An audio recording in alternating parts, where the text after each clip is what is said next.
నేతలు పార్టీలు మారటం వారి వ్యక్తిగతమని మాజీ మంత్రి శ్రీనివాస్ గౌడ్ అన్నారు. ఇంద్రుడు చంద్రుడు అని పొగిడిన వాళ్లే ఇవాళ పార్టీ మారుతూ నిందిస్తున్నారని మండిపడ్డారు. ఇద్దరం ముగ్గురు కూడా మిగిలరు అని మాట్లాడడం అవివేకమని శ్రీనివాస్ గౌడ్ ఆగ్రహాన్ని వ్యక్తం చేశారు.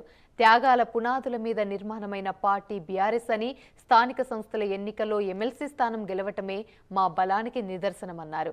తెలంగాణ ప్రజలే బీఆర్ఎస్ ను కాపాడుకోవాలన్నారు శ్రీనివాస్ గౌడ్. తెలంగాణ తెచ్చిన కేసీఆర్ ఏం చేయలేదు అనటం అధర్మమని, దమ్ముంటే స్థానిక సంస్థల ఎన్నికలు వెంటనే నిర్వహించాలని సవాల్ విసిరారు.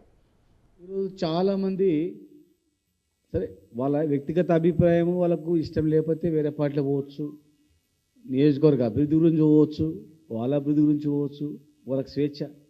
కానీ ఇన్ని రోజులు జై కొట్టి, ఇన్ని రోజులు ఇంద్రుడు చంద్రుడు అని పొగిడి వీళ్ళ పార్టీ మారుతున్నంత మాత్రం మారిపోతే ఆ పార్టీలో ఉన్న వాళ్ళు కూడా అరే మమ్మల్ని కూడా ఏదో రోజు ఇట్లా అని పోతాడనే భావన కూడా కలగదా?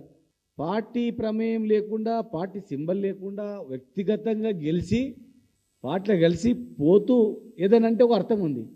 మీ అభిప్రాయం మీ ఇష్టం, పోయిండ్రు.